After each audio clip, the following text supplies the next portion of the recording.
survival decision making pulled from disaster studies, urban collapse scenarios, and real world psychology. It's 28 questions long. Some of the questions are easy, most of them are not. For each of the questions, you get 4 options to pick from, and I'll tell you the right answer and explain why the others most likely will get you killed. As we go through the quiz, you should keep track of your score. You get 1 point per correct answer. And at the end, I'll tell you. Let's see if I will survive, chat. So before we begin, I'm going to give you some context as to this world and also the scenario so that you can make informed choices. So this quiz, right, this scenario, it uses classic slow-moving zombies. So like classic infection. So like The Walking Dead, basically. If it's World War Z, cooked. Nobody surviving that. Like, you telling me they got all the way on the plane? What? Yeah, nah, you're cooked if that happens, bro. Not gonna lie. Let's continue. Zombies with moderate hearing and smell. They have poor eyesight, especially in low lighting. These zombies will notice if you're loud, if you're fast, or if you're bleeding. In terms of how to defeat them, the zombies don't feel pain. They don't bleed out. The only tried and tested way to destroy them is by destroying the brain. And they don't stop unless you hit a central nervous system, so when you're picking weapons, that's what you're aiming for. In terms of how the virus spreads, or how people turn, the virus spreads fast. People say it's from bites, maybe blood. It's not airborne as far as we know, but if someone gets it, they turn fast. To give you some context, you live in an urban area with 2 other people, so it's like a medium-sized city, pretty densely populated area with like the infrastructure of what you get in an urban area. So public transport, accessible. If it's me and any 2 of my friends, we're cooked, I'm not gonna lie. We might have the manpower, but the brains, nah. The brains is where we're cooked at, bro. We don't have a lot going up there, but yeah. Supermarkets, roads, etc. I hope you took some notes or you remembered those facts because they may or may not be relevant in deciding what you'll do. So again, I'll set out each question in turn and then the options, and I'll give you a couple of seconds to pick your answer. I'll tell you the right answer after each question and give you an explanation as to why that's the right answer. Feel free, obviously, to pause the video. Anybody want? Oh yeah. If you need it, and before we start, I have something key to say. If anybody's watching, y'all should subscribe to my YouTube. It's the same name as my Twitch, so you'll see it. With this profile picture. So, yep. Right or wrong for your final score at the end. And without further ado, let's begin. So you've just confirmed it. It's a zombie outbreak. You live in the 2nd floor apartment in a medium-sized city, and it's the first 10 minutes. That's literally... Option A, leave immediately by car and head towards the countryside. Option B, grab a backpack and head on foot to the... Wait. So the correct answer is option I didn't even get the... Wait. Holy... So you've just confirmed it. It's a zombie outbreak. You live in the 2nd floor apartment in a medium-sized city, and it's the first 10 minutes. Alright. What do you do? Option A, leave immediately by car and head towards the countryside. Option B, grab a backpack and head on foot to the nearest supermarket. That's dumb. Option C, a lot of people. Wait a bit, gather information, and then leave before nightfall.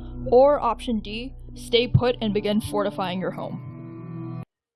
I would say stay put because if you leave, then that's dumb. People there, zombies, people going to be mad, running around everywhere, so leave immediately. No, it's going to be a whole lot of traffic. That's dumb. Wait a while, gather info. That's smart, but between C and D for me. Hold on.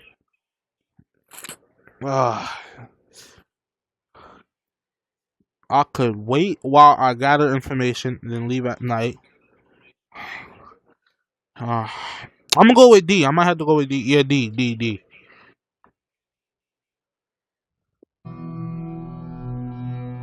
So the correct answer is option D. Stop playing with me, chat. I'm like that. I'm him. So the reason that this is the right answer I do this is for real. Leaving in the first wave is often one of the riskiest things that you can do. During the first wave of an outbreak, infrastructure breaks down basically instantly. The roads are full of accidents and abandoned cars, emergency services are overwhelmed or completely gone, and if you're in a vehicle, you're likely going to get stuck. And if you're on foot, you're probably going to be exposed. Another reason to stay put is because you have more control at home. You know your layout, your entry points, and what you have at home. You're able to block doors, eyes, and also reduce noise. All in all, staying put has fewer variables and more you can control, and there's also just less visibility to the outside world and its threats. Public spaces during this time are basically chaos zones because supermarkets and gas stations are early hotspots for violence, looting, nice. The majority of people that die early in disaster events do so because they go out thinking that they can grab more supplies. Another reason to stay is because waiting often gives you more information. In the next 12 to 48 hours, you'll learn what's happening, where to go or avoid, and whether there's an organized response. And so people who leave immediately often walk into blind danger.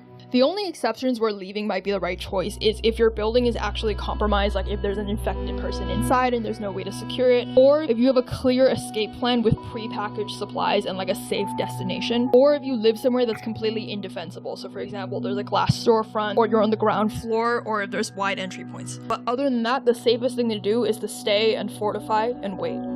So you've decided to stay put and ride out the first wave in your apartment. You've locked the doors, you've pulled the curtains, and you've confirmed it's a real outbreak. What's the smartest next move? Option A, start moving heavy furniture to block entry points. Option B, fill bathtubs, sinks, and pots with clean water. Option C, inventory your kitchen and make a ration plan. You've decided to stay put and ride out the first wave. From your apartment, you have locked the door, pulled the curtains, and confirmed it's a real outbreak. What's the smartest next move? Alright. Or option D, turn on the news and call your loved ones for updates. Start moving heavy furniture to block entry points. Fill bathtub sinks. I'm gonna have to go either A or B. But wait, but water might be low-key more important. So I'm gonna have to go with the water. And then, yeah. It's B. D, turn on the news, call loved ones for update. Not doing that. They have their own TVs. And the most important people I basically live with, so yeah. B. Okay. Let's see what it is, chat. Let's see what it is. The correct answer is option B, fill all possible containers with clean water. So the reason this is the right answer is because in disaster scenarios, especially when infrastructure is unstable, water is often one of the first systems to fail. City water might stop flowing or become contaminated within hours of an outbreak. And since you're at home and you have a bathtub, bathtubs can act as large reservoirs for washing or flushing, and pots, bottles, and kettles are drinking water reserves. Because who has a kettle just randomly in their house? Definitely the most important thing to do. Like, you should fill any container while the water. Realistically, nobody has a kettle in their house. Like, what are you using that? Like, who just randomly has that? Okay.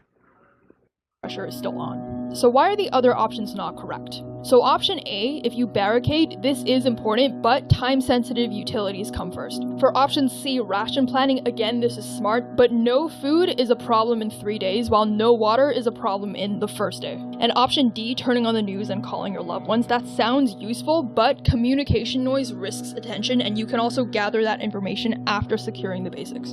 Okay, so it's 15 minutes in, containers are full, the pressure is dropping, the power is still on, but it could cut out at any moment. What's the smartest next move? Option A, inventory food in order of perishability and set ration sizes. Option B, stand on the balcony to gauge how many people are on the street. Option C, drag a bookcase against your front door for extra bracing.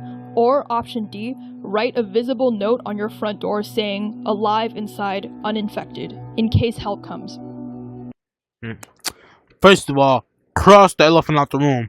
Write a visible note on your front door saying, alive inside. Not ever. Whatever human comes by, you don't know what people think. You don't know what people are doing. So first of all, that's the dumbest ones. Even drag a bookcase against your door for extra bracing. Again, who just randomly has a bookcase in their house? But that might be smart. Standing on the balcony, college. Number B, that's dumb. What next thing you know, somebody aiming at you with an AR-15. Next thing you know, you're dead. Okay, so let's not go with B. Sounds zesty when I said that. Let me. Yeah. I'm gonna have to go with A. Inventory food. Yep. Yeah. Let's see what it is, chat. If she says C, B, or D, I'm crashing out. That's like.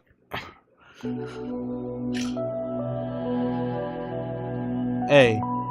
So the correct answer here is option A. I do this, chat. I do this, so the reason chat. that this is important is because a calorie plan prevents panic eating and also using fridge power while you still have fridge power. Option B is incorrect because this makes you a visible target. Your silhouette against the sky is bait for both infected people and opportunistic survivors, and it's not worth the risk this early. Option C, bracing the door, is not wrong, but it's slightly premature. You're still going to want flexibility to move between the rooms and also possibly scavenge from your neighbors or adjust sound or light control. And option D, the front door note, this might emotionally feel smart, but ultimately it's a liability. This is because it draws attention to your apartment and it also gives away the fact that someone is alive inside and likely with resources. It also just increases your risk of being targeted by desperate people, and there's no guarantee who reads this note. So you're an hour into the outbreak, the supplies are counted, you share the space with your 2 flatmates. What's the next priority? Option A, establish a silent alert or knock code for movement inside the flat. Option B, cook a large hot meal before the gas or electricity dies. Option C, assign one person to sit by the peephole and watch the hallway. Or option D, start binge charging every device you own. Okay, I have to think about this, chat. So, A, establish a silent code. You can do that by literally doing any one of these. You can charge devices while doing number A, but not number A, letter A. Assign one person to sit at the peephole, watch the hallway. You really don't have to do that. So, cook a large hot meal before the gas or electric. Wait, but didn't we ration food before? So wouldn't we be wasting while we cook? Because we could boil the water. So why are we wasting that electricity? So,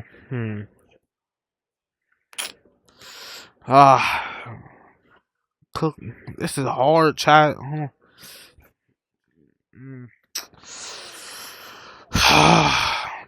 I might have to go with but the thing about D is like the device is not gonna work. Like what? Oh, a watch. Wait, no, a watch don't need electricity, I think. I'm about to go with A, even though I'm not doing that in a real situation, but just talk. Okay. So the correct option is option A, to have a silent alert system. So the reason this is the right answer is because having discipline in how you communicate can stop accidental shouting, accidental noise, and door opens later. Hot food and device charging matters, but all of these other things can wait until rules against loud mistakes, which are potentially fatal mistakes, are put in place. Okay, so you're now 2 hours into the outbreak. Communications are set and it's still quiet outside. What do you do next?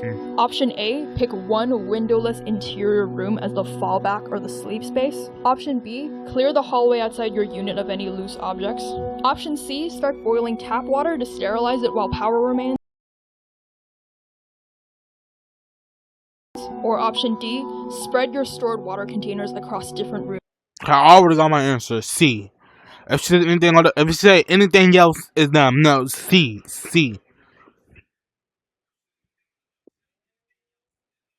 In case of a breach. D. So the correct option here is option A, designate a fallback room. So the reason this is the right answer is because if the outer flat is breached, you need a last line of defense already. Really? A windowless room. A windowless room. Somebody comes near your coach. Where you gonna go? A zombie comes near. Where you gonna go? You can't jump out the window. Uh-oh, you're dead. Okay, so I don't care. This is not correct. I'm not doing this. Begin. So you've just confirmed it. It's a zombie outbreak. You live in the second floor apartment.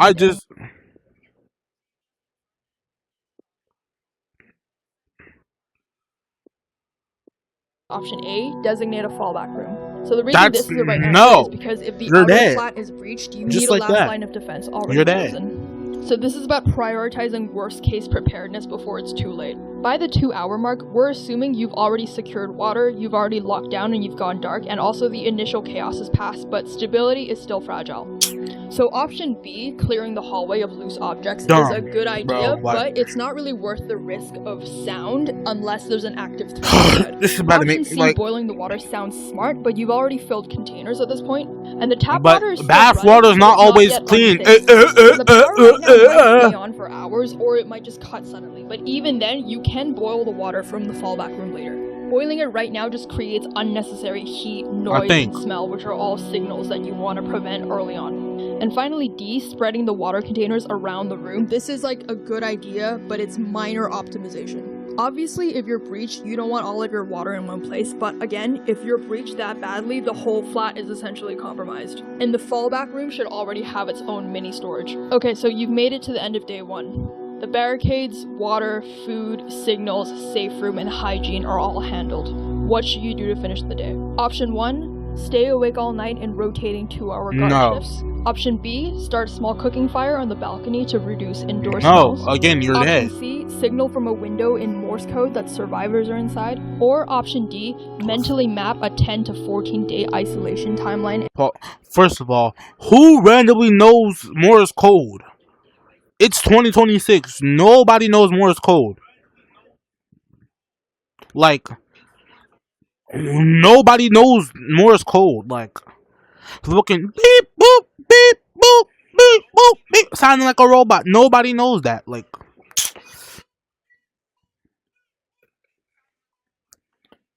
mentally map 10 to 14. No, I'm not staying for 10 to 14 days. Okay, stay awake all night. I'm have to go with A. Obviously A. Yeah.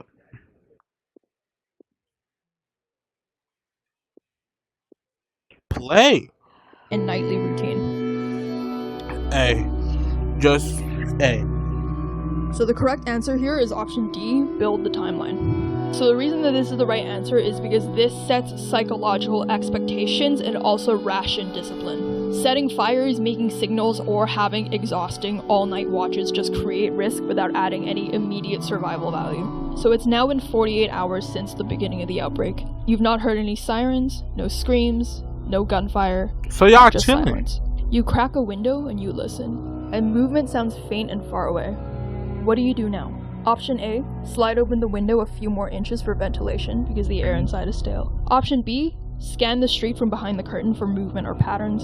Option C, step briefly onto your balcony and confirm how many bodies you can see below.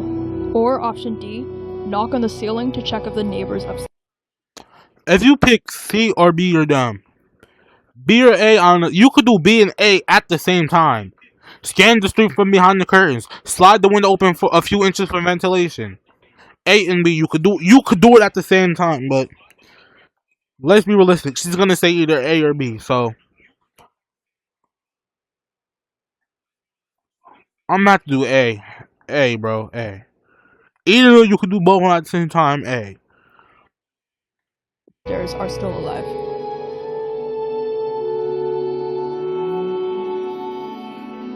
No. So the correct answer here is option B. What? That's so bro. All right, bro. All right, bro. No, all right, bro. All right, bro. Without exposure. All right, bro. Quietly through a covered window, this can give you insight. So basically, she's saying, being nosy is more important than ear. Okay.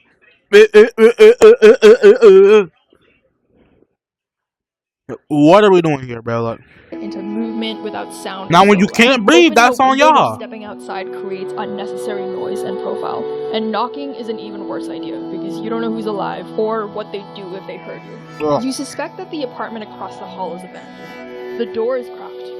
What do you do? Option Nothing. A, enter quietly and search it for supplies. No. Option B, close and secure the door from the outside to prevent risk later. Option C, leave it untouched. Or option D, knock once, wait, and then cautiously enter with your knife drawn. Where's the option to mind your damn business? Like, you don't have to do none of this. Mind your business, but where's the low key? I might just kick the door down, go in here, hold the gun up, give me everything. Who in here? Low key, I always wanted to be in the action movie. So low key, perfect opportunity, but enter quietly. I'm gonna have to go knock once. Nah, D might be, but if you knock, where is somebody a zombie in here? A.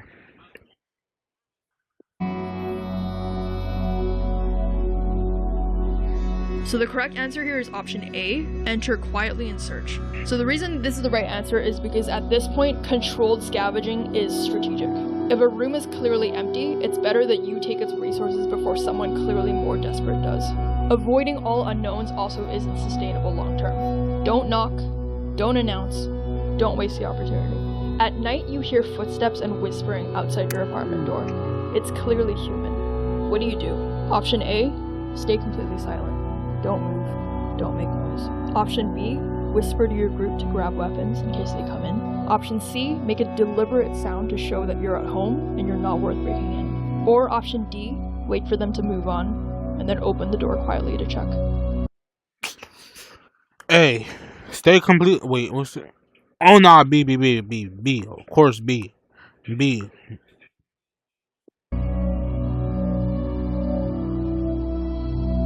So the correct answer here is option A, stay silent. So the reason that this is the right answer is because this isn't the time to act.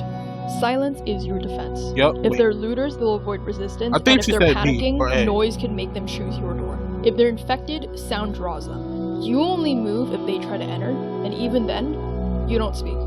Your flatmate whispers too loudly during a routine water check, and you hear a muffled groan from somewhere in the hallway a few minutes later. What do you do? Option A, take a position at the door with a weapon in case someone comes through. Option B, quietly relocate everyone to your fallback room and lock the door. Option C, tell them to stay put and go investigate alone while it's quiet. Or option D, whisper sharply at them, telling them to shut up and listen. First of all, if you do this, I know you're white. No black person's investigating. Like, first rule, no. Cross this out. So, quietly record everybody. Again, why would I do this? Somebody comes in, you're cooked. Like, no windows, no nothing. Alright, so take position door with a... I'm going with the weapon. Hey, no rules. Hey, I'm going A. But whisper sharply though. Hey, you all gotta. Hey, I'm going A. You all be cautious.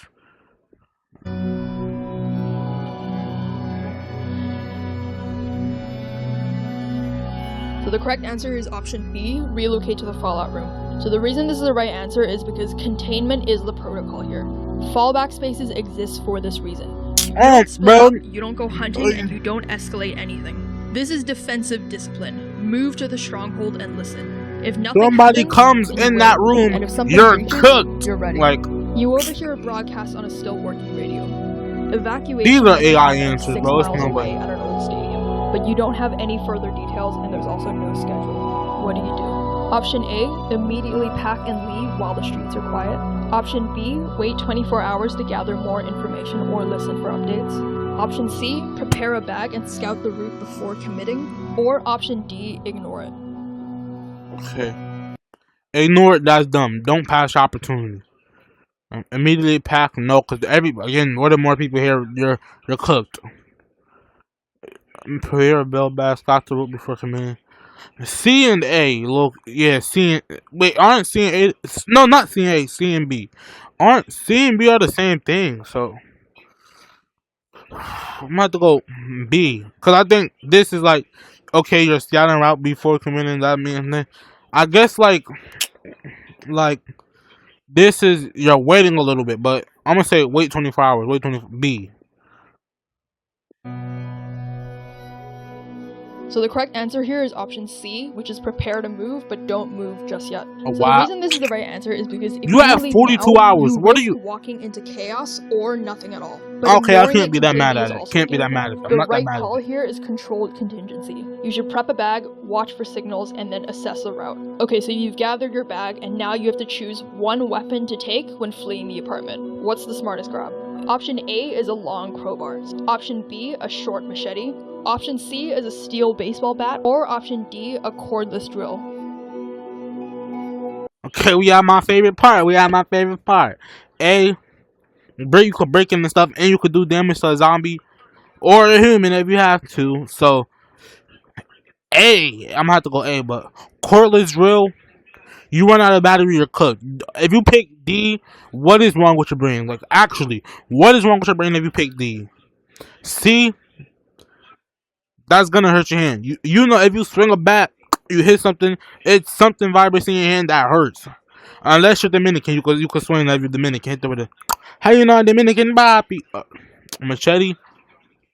It's light, but get stuck in the head, you're cooked. I have to go A. But that could get stuck too. I have to go A. Yeah, A.